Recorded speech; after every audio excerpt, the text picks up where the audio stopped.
Hey guys, welcome back to the Push Podcast. I'm Janelle Copeland. And I'm Edward Copeland, And the first and only. First and only because Yes. you have 3 daughters.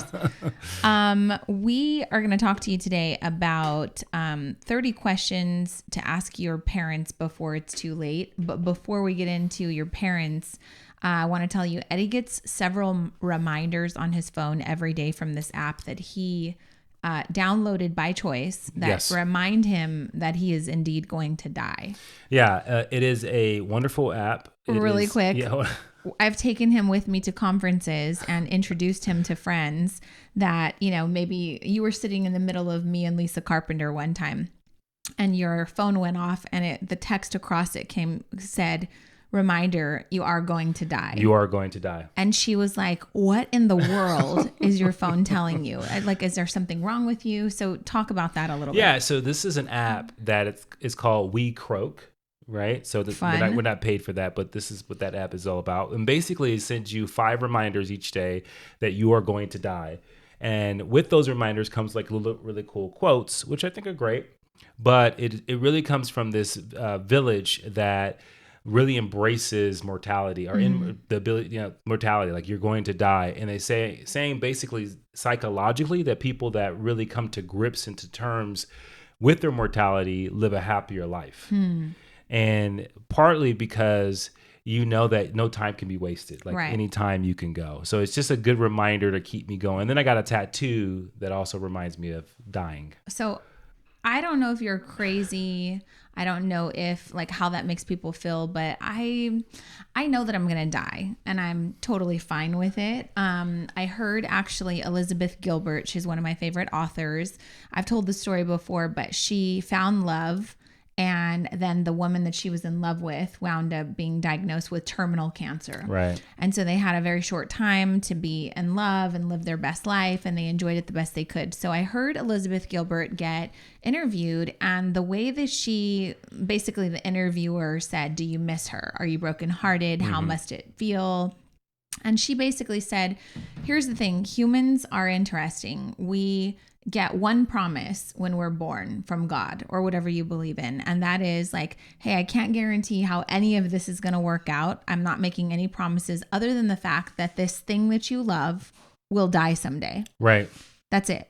Yeah. So she basically goes on to say, like, you know, we act like toddlers and throw tantrums when we lose somebody we love, as though it's like, why in the world would this happen? As though it's like a surprise. And she says, it's the only thing that's ever promised to you is death, right? Yeah. So then I was just like, wow, that's so beautiful. Like if you think about it, when you have your child, you have all these hopes and dreams and aspirations and your heart's full of love.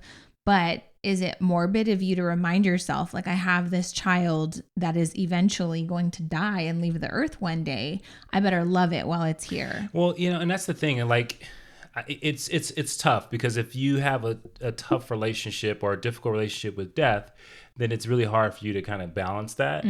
But, and then here's the honest part about it. Like mourning is a selfish act. Right. And so, Say it again. and mourning is a selfish act. And here's the thing. And if you're mourning out there, because we're going to talk about death in this episode, I'm not being insensitive, but what I'm saying is that when you're thinking about mourning, you're really thinking about how you feel about the loss, how it's impacting how you. it's impacting you in this situation, how you are going to miss that person. And obviously the mystery of death and where people go, and all people can debate on all those things, whether it be heaven or, maybe they go back into the ground. I don't know.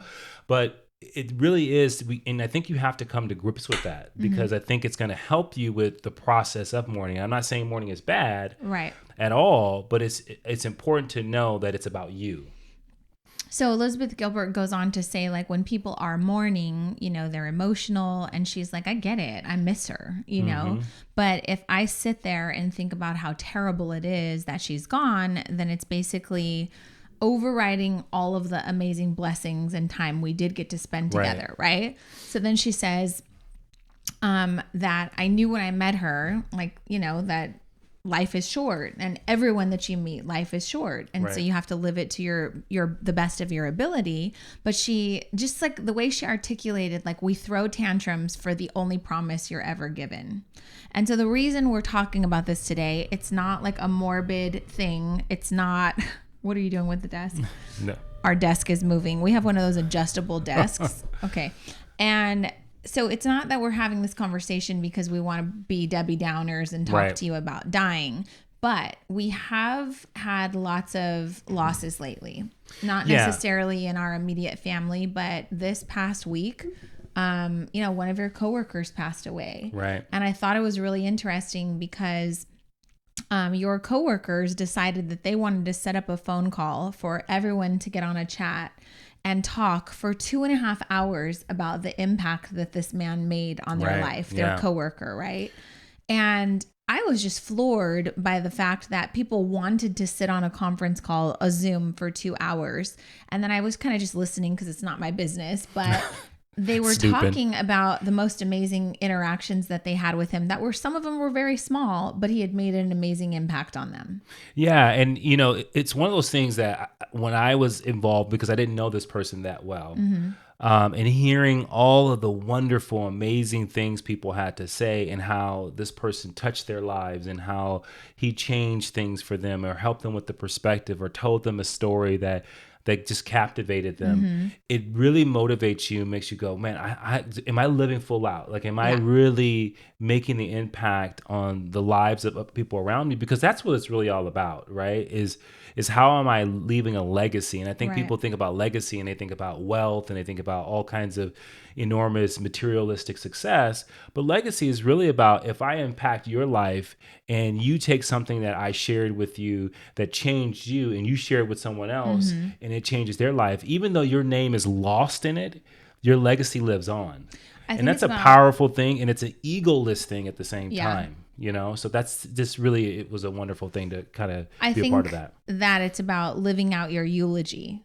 Like, we don't think about that often, when you die, like what will happen. And so when this was happening with your employee, not only, you guys, did they have a 2.5 hour long conversation about all of the great, experiences that they had with this man, but they decided that they also wanted to meet on a Sunday night in the evening, in the middle of the pandemic, make everybody wear a mask and bring his wife her favorite flowers, which were orchids. Right. So we went all the way to the valley. We drove from the valley. It's about a 45-minute drive. And we brought some orchids.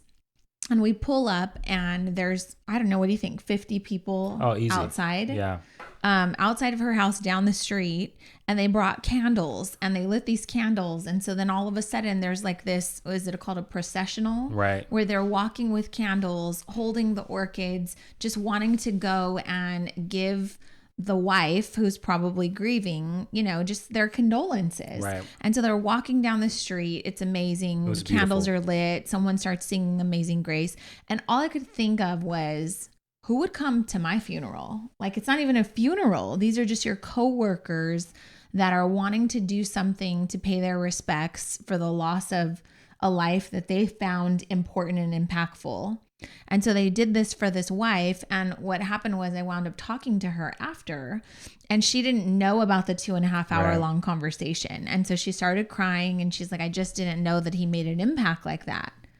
I knew he was a great guy, but I didn't know that he made an impact like that. And I just thought, I wonder if people think this, like when they're moving about in their life, like being a person of service, like pouring into someone and stopping and slowing down when someone needs you. Right. To just give an encouraging word or say something that somebody might need to motivate them at that moment. Because it sounds like this guy did that all the time. So they were willing to disrupt their weekend plans, go down, do something sad because they wanted to make sure that his wife, who was grieving, understood the impact that he had made. And it's an interesting thing when it comes to someone like passing away and like you're in a relationship, because a lot of times especially if two people work in two separate places, you only come home, you talk about their day and at the time, maybe you don't give all the details in every conversation that you have, but you really don't know the impact someone has when they're away from the house. And I think that was probably like very emotional for her to see that there was a life that he shared with, hundreds of people that was compelling, that was meaningful, that maybe she didn't see, but really just puts the whole person together for you in a sense. And that's powerful, because I realized that when I went to my uncle's funeral. Like I didn't know the man he was at work. Right. And his funeral was filled with people he worked with. Right. Right. And so you hear these stories and you're like, wow, like my uncle was a really special dude. Like, and I always thought it was my Uncle Eddie. Like he was just, the crazy uncle for me. So the great thing about your uncle though, well, let me wrap it up with your employee. So the wife, she didn't know about the 2.5 hour conversation. She also doesn't know what he does every single day, the impact. So that was just so great. And then also because of COVID, she can't have a big funeral. Right. And so these were people that just took it upon themselves, again, to disrupt their weekend and just pay their respects. And I thought it was really amazing. And she was so thankful. She was just like, we can't do anything to celebrate his life right now, so this means the world to me. And then they spoke and said great things about him. She had gifts. She was like giving gifts of his art for us. And it was just like, by the way, they made hot chocolate from like a Food Network recipe, and someone had told her that I'd been on Food Network, so she was excited. But I was like, this is by far the best hot chocolate I've ever had in my life. What did you do to this? Like, I need the hot chocolate recipe. Anyways, okay, so fast forward, rewind to your uncle's funeral. Yeah. You guys, we flew to Corpus Christi, Texas when Eddie's uncle Eddie passed away, who had helped kind of raise you. So he was a big deal in your life, right? Yeah, I mean, he was really one of the only male figures in my life, not having a father around. And so I had a few uncles that really played that part during the times that I would be around them. And so he was the uncle that I probably looked up to the most, just from a standpoint that we just had such a fun time with him. He was hilarious. Right. Yeah. So we fly to Corpus Christi, Texas, and we are staying with his wife. Her name's Aunt Kay. And I'll just tell you, we were there for 10 minutes and the doorbell rang. And I went, answered the doorbell. The family's here. We had, 20 family members there or something. This was years ago. And someone, came to the door and she said, "Hi, I'm Sister Mary Catherine from the church.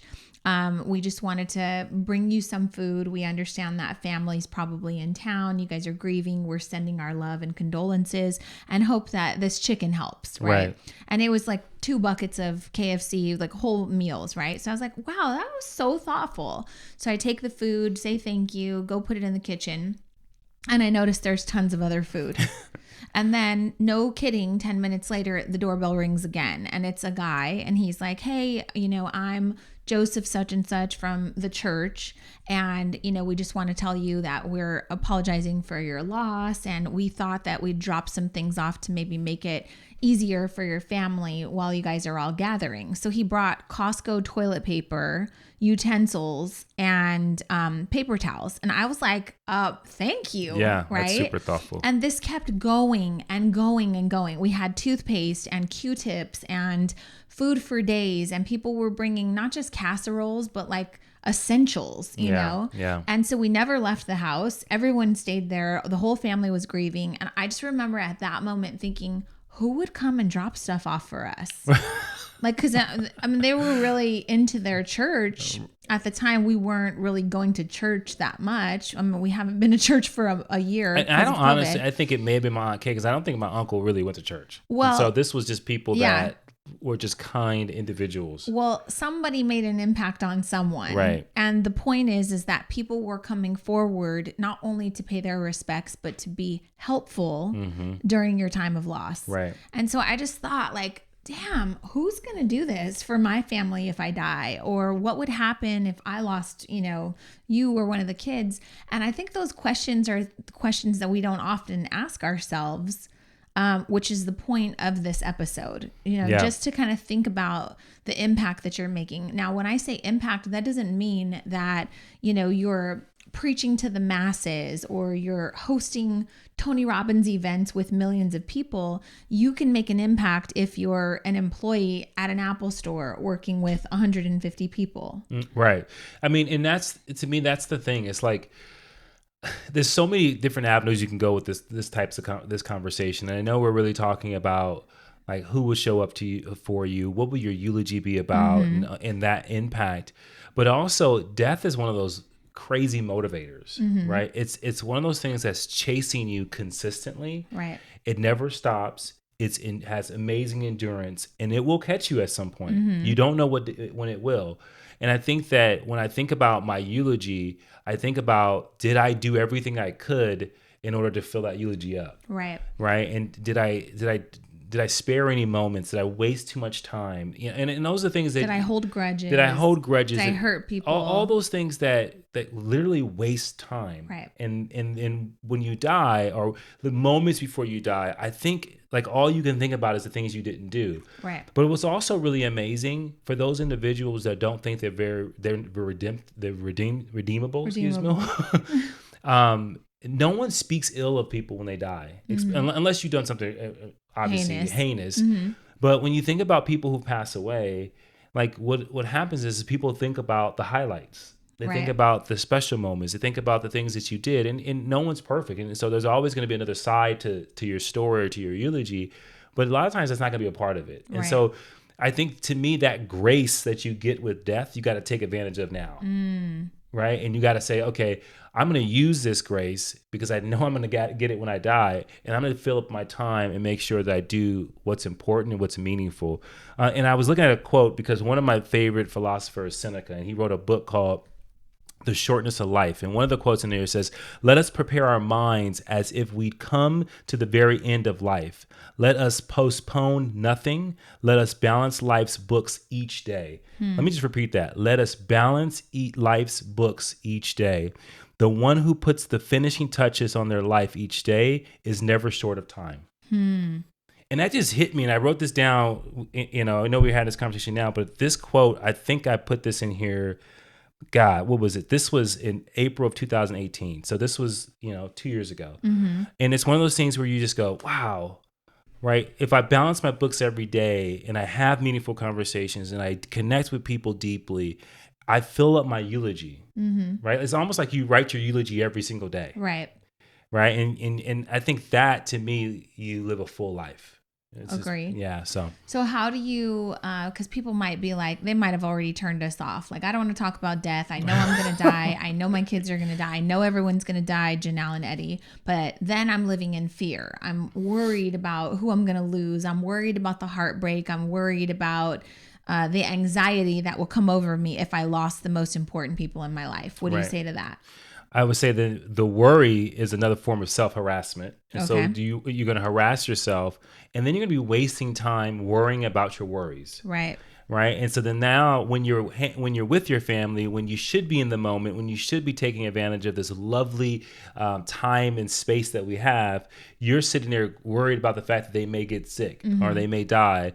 And then you can't appreciate it. Right. And before you die, if it ever did happen, now you're sitting there regretting all the time that you wasted worrying about the fact that you were going to lose these people. So how do you know that you're going to die, but then don't think about it? So you're saying, I think about it every day. As a matter of fact, I get reminded about it 5 times a day.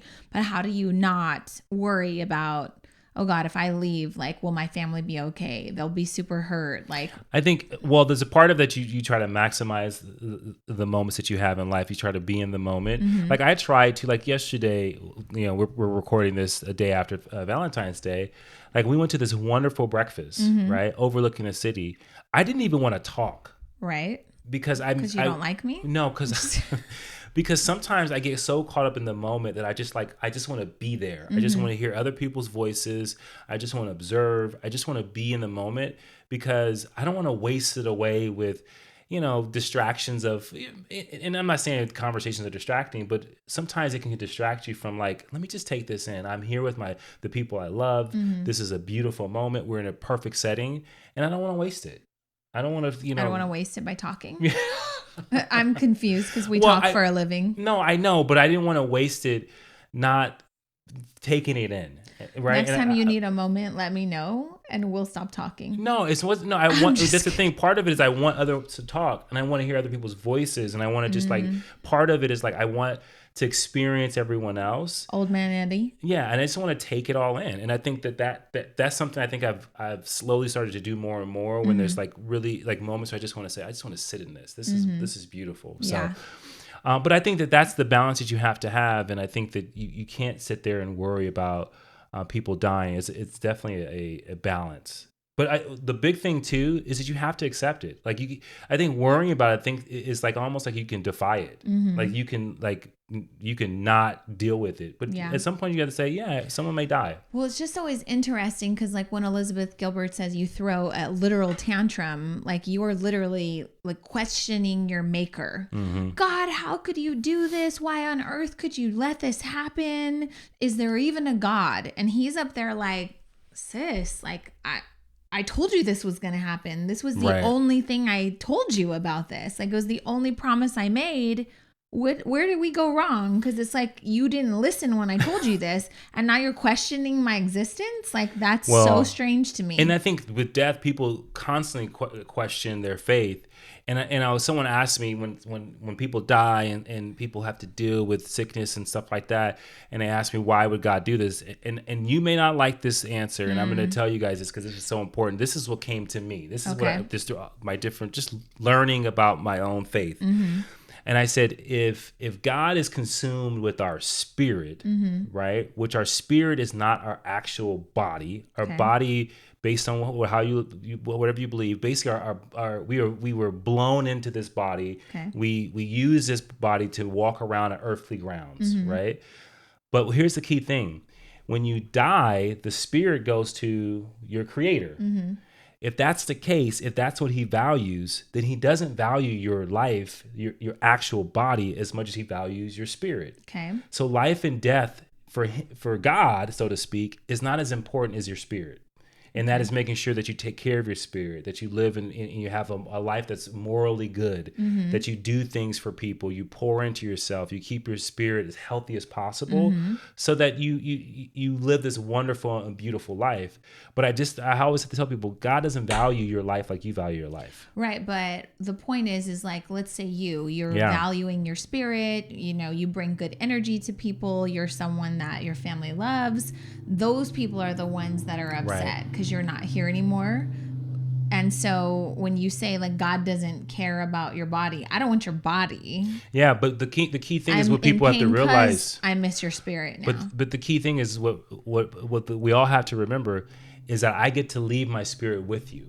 And the reason why is because all the times that we spend, all the conversation, all the joy, all the experiences, all the things that we've done, that's me leaving my spirit. When our kids have kids, I'm hoping that my spirit carries on if I'm not here with them, whether it be the things I taught them, how I impacted my life. And this is not an ego thing, but this is like they may do something in their life that reflects on something that I impressed them to their life.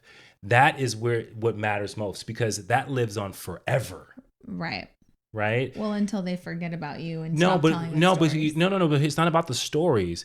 It's like if I teach these girls something, if I model something for them, they take that into their lives. They take that into their relationships. They take that into their parenting, and then they give that to their children, and their children give it to their children. And what I have done, my name may be lost, but the spirit lives on. Right. To me, that's what life's about. Amen. This is your eulogy, so welcome. Okay, so this conversation not only came up because, we said, we've kind of experienced lots of people experiencing loss lately. Right. But this came up because this mentor that I have, Brendon Burchard, said that his dad died a few years ago. And before he passed, he asked him these 30 questions. And so there were so many people on this Clubhouse conversation that were like, yes, I love these questions. I did the same thing with my parents, right? So we had mentioned this in the previous episode. And basically it's on Beyond the Interview, these 30 questions. All you have to do is Google 30 questions to ask ask your parents before it's too late. And we'll put them in the show notes as well. But I kind of want to just ask a couple of these, and then I would like to challenge you to print these questions out, have a conversation with your parents, especially if they're elderly, and get them on video answering these questions. Oh, that'd be awesome. Right? Mm-hmm. Because he says that at least twice a year he goes back and he watches this video of not only his dad, but he can hear his voice. He remembers being there, and he gets to hear him tell all of these amazing stories, and he feels like it just brings him, closer to his dad again. Isn't that a cool thing? Yeah, that's cool. So I'll read a couple of them, and then I don't know if you want to chime in. So number one, what comes to mind when you think about growing up in your hometown?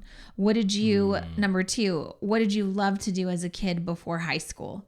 I don't know. Like, I'm thinking of like my grandmother. I don't even know what my parents would say. I don't know what was your idea of playing outside? Oh my God. And that's probably one of my fondest memories is playing outside. Right. Yeah.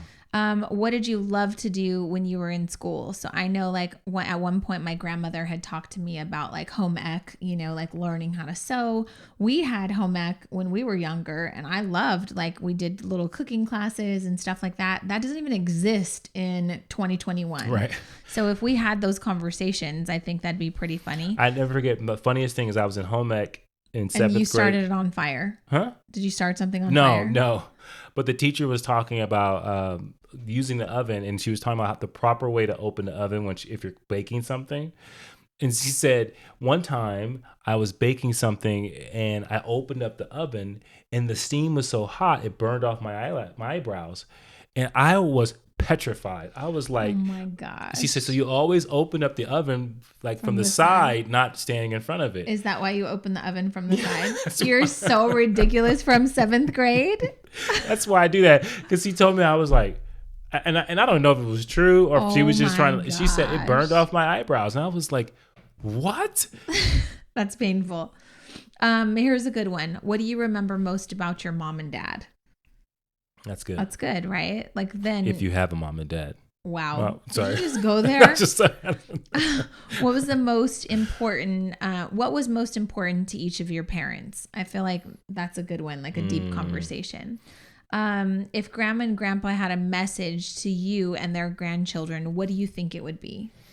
Those are so good. You know why? Because it not only gives you really interesting insight on your parents, your grandparents, but it also gives them a chance to kind of pause and reflect on their lives, and like give you some maybe ideas and maybe conversations that you had never ever had with them before. So that's beautiful. How did you meet your spouse? So it would be like, this origin story of how you came to be, basically. Right. Those are pretty important questions, because I feel like if I asked my mom how she met my dad and how my dad met my mom, it'd be all around. Two different stories. Yeah, for sure. You need to record that and just compare. One of y'all is lying. How did you choose your career, and what was your favorite part about it? One question, I don't know if it's on here, but I asked my grandmother recently because I was so inspired by this. And I asked her, we were chatting, kind of catching up. And I said, what do you think was one of the most like painful things in life that you had to overcome? And she told me this story that I had never heard in my 42 years of life. And she said, I watched my little brother died in a power plant explosion, and my dad, who also worked at the same power plant, watched him. He ran to go save his son, and he couldn't save him, so he basically watched him burn to death. Jeez. That's a terrible thing, right? So my grandmother starts crying, and I was like, Nana, I'm so sorry, I had no clue. And she's like, I haven't thought of that in so long. And I just couldn't. She said my dad was never the same after that. But that was a story. Like, if I wouldn't have asked her that question, I would have went my whole life not knowing that. Right. And that's a powerful thing. Yeah. Yeah. So it made her emotional. She's 94 years old. Right. Like, to relive that. But the thing is like, I don't know that even our kids know like our greatest pain, Right. I don't know my mother's like greatest pain. I can kind of have an idea based on my life with her, but I don't know her greatest pain. Yeah. Right? And one of the things too, what is it about when older people get older? It seems like their long-term memory gets better. Yeah. Like, unless they're just making up stuff. Like, but the stories are rich and vivid, and they go, oh my God, it's a really great story. And they remember little details, and you just go, I don't even remember what happened last week. Right.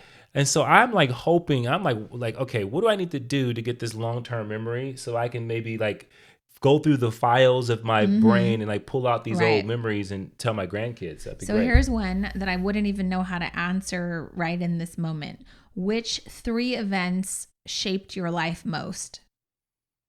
Like helped who you've become, what you believe in, what you stand for, what you value. Like, that's a difficult conversation, but can you imagine someone filming you, recording your answers? I would have to say, pause, please. I know. No, I mean, skip. Come back to that one, please. I would say I have 3 for right now. I'm sure that 3 would change. Okay. Do you want to tell me what they are? What 3 events most shaped your life? Yeah, I think one event. I'll let you know if they're true or not. Just kidding. Go ahead. Okay, if I take the kids and say that's one event. Okay. Okay, the kids being born is one event. Okay. Getting married is another event. Okay. And then my car accident is another event. Really? Yeah. That's not. I mean, there's one more that I would add in there that I would think that you would use, but maybe we're not sharing that yet. Oh yeah, no. So you need 4 major events then. Yeah, can I get 10 major events and I'll write them all out and put them in order? Let's see. When you think about how when the kids were born, what things come to mind? Like just having your grandparents or your parents like explain, I've heard my mom talk about like our sizes and like how much we weighed and stuff and like what time of the day was. And what I have gathered is it's never consistent. It's never accurate. I just make it up. You always make it up every single year. I say 9:35. You're born 9:35 a.m. I tell another one p.m. Oh my gosh. So here's another one. What message do you have for your spouse, your children? What do you want them to always remember or keep in mind? That's like, this could make you cry, and that's kind of the point of why we're talking about this is because life is short and you can be listening to the Push podcast because you're a hustler and you're a go-getter and you want to be motivated and driven. But this episode is kind of a change of pace because we also want to push you to experience really amazing things in your life with the people that matter the most. Yeah, I mean, and I think about it like this, you can live your entire life and you can be extremely wealthy. Mm-hmm. You can have an amazing career. You can do amazing things. But if you don't impact people, if you don't pour into others, when you die with all that stuff gets left behind. Like nothing lives on. Right? Here's a great one. Ready? Which 3 words best describe who you tried to be in life and how you wanted to be remembered? Like, I don't have a clue how my parents would answer that. I think they'd be like, well, honey, I feel like I just want to take this list and start answering myself. You want to do it yourself. You want to basically write your own eulogy. I want to live it out and just want to test every week. Like, God, based on what you've learned about life, what have you learned about people? That's a good one. Yeah. Huh? They're redeemable. I mean, I think that people are redeemable, but I know quite a few people that are like, people, they generally are going to be selfish. Mm-hmm. I know many people I'm in this phase of my life where I thoroughly think that people are redeemable. And I think that more times than not, people are misunderstood. Yeah. So what are you most thankful for? What are the 3 best decisions you've ever made? Wow. That's good, right? What do you think the world needs more of right now? And what message would you like to share with your family? Great questions, yeah, they're right? really great. So we'll list these and link these in the show notes, but I definitely think that not only should you be asking your parents and grandparents these questions before it's too late, but I think it'd be a good exercise for you to ask your damn self the answers to these questions and figure out if you're living a life that's in alignment with what you want people to say about you at your funeral. Like, I want people to bring KFC to my family when I die. I want people to walk down the street. I want Popeyes. I want people to walk down the street with candles and say like, hey, we're really sorry that you lost your mom or your wife. And these are some of the things that she did to impact my life. Like I want those things, right? Right. So I have to live a life that's in alignment with the desires that I have based on what I believe God has shown me is impactful. Yeah. And you know, I've always said that when I die, I want people just to celebrate. I don't want any mourning. I don't want any type of like just sadness. Well, you're pretty selfish though. What? We've argued about this in the past. Like we've asked you like, hey, when you die, do you want to be cremated? Do you want to be buried? And you've said like, yeah, just cremate me. Just cremate me and I don't want away. a funeral. I don't want, this. I don't want, you used to say, I don't want anybody to see me dead. Mm-hmm. And I'm like, it's not about you, bro. It's about us. But well, so here's the crazy thing. So you're selfish. Let me give some. Okay. I don't want to be misunderstood. Okay, I want to be understood here. So it was interesting because I was talking to my brother Tony. I was gonna call him Uncle Tony. Okay. Yesterday, and he was talking about like in a Samoan culture, how if someone dies, like literally, it's like a whole week. Right, of mourning, an event, celebrating, of mourning, of just celebrating. Did you know they actually bring the body to the home? Yeah, I remember you telling me that, right? Spends the last night in the home with the family. Right, and I just thought that was so, like, I was like, wow, like that's so interesting. Right. It's so, and that's a lot. It's really heavy because my family was very different. Right. I literally remember my great grandmother passing away, and my grandmother, which was her daughter, her mother, coming to me and my cousin and say, "Why are you crying? Stop crying. Why are you crying?" And I was like, and it was at the age I think I was like, "Aren't you supposed to do that? Right. You're supposed to cry so people know that you're sad. That you're sad and that you cared about this person." Right. And not that I was faking it, but you just get caught up when you're a kid. That's kind of what you do. Yeah, you kind of just go, "Oh," and you kind of let it out. But it really shaped like when people die, and and I think the time I've been most impacted by death was when my aunt died, and that was sudden. Right. But most times I'm like, okay, I get to a place of acceptance pretty quickly, and am I heartbroken? I'm more heartbroken because you're right. I am selfish. I'm thinking about the time I should have spent, what I should have done, right? All the things I should have did, shoulda, coulda, woulda, and that makes you emotional because you feel like you've lost that time. But for me, my family was really quick about death. It was like someone died. Here's a quick funeral.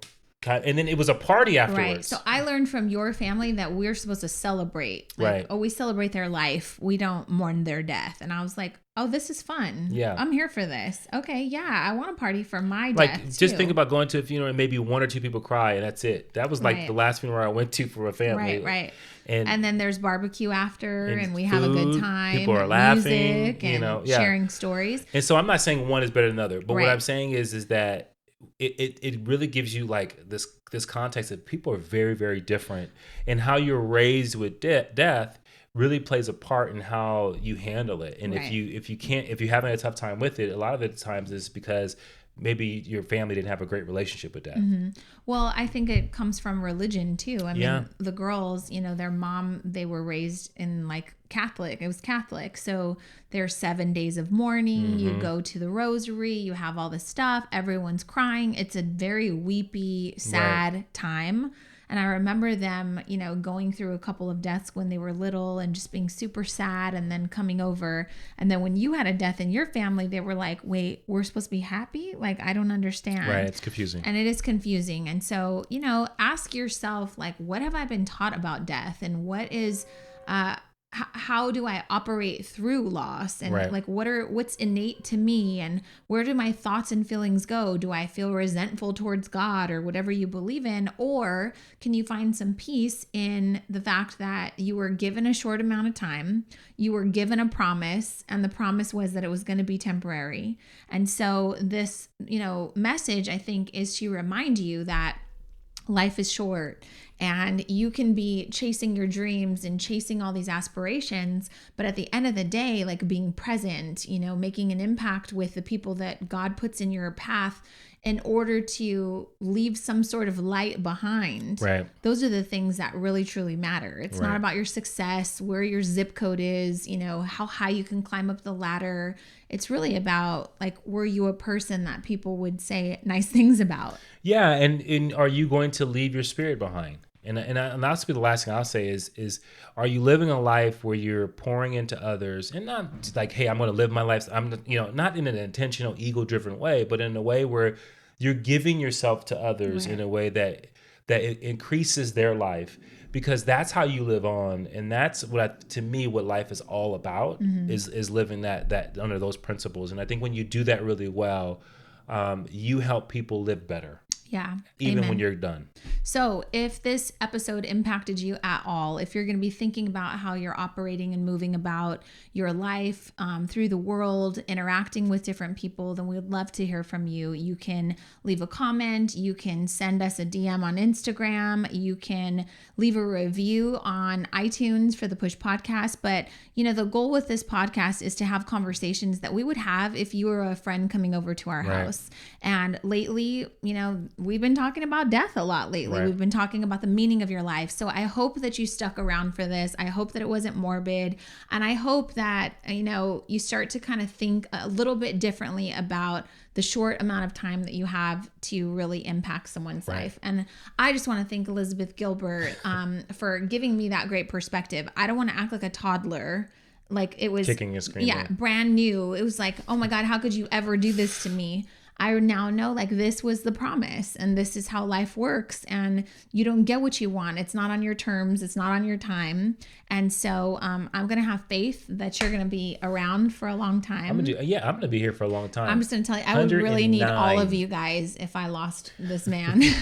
But yeah, I love you. I hope that I've impacted your life. And I want you to live forever.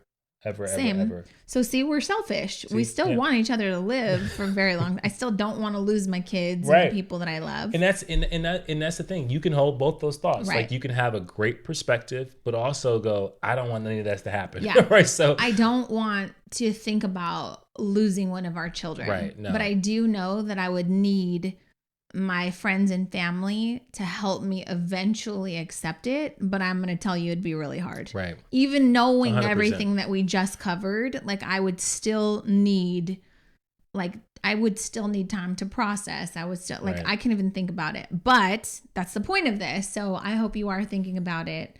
Yeah. I hope that this served you. And I hope it served you. And I know that you said I hope it wasn't too morbid. Yeah, this was a morbid episode, but that's I hope okay. They stuck around. It's okay. This is an important conversation. But you will die.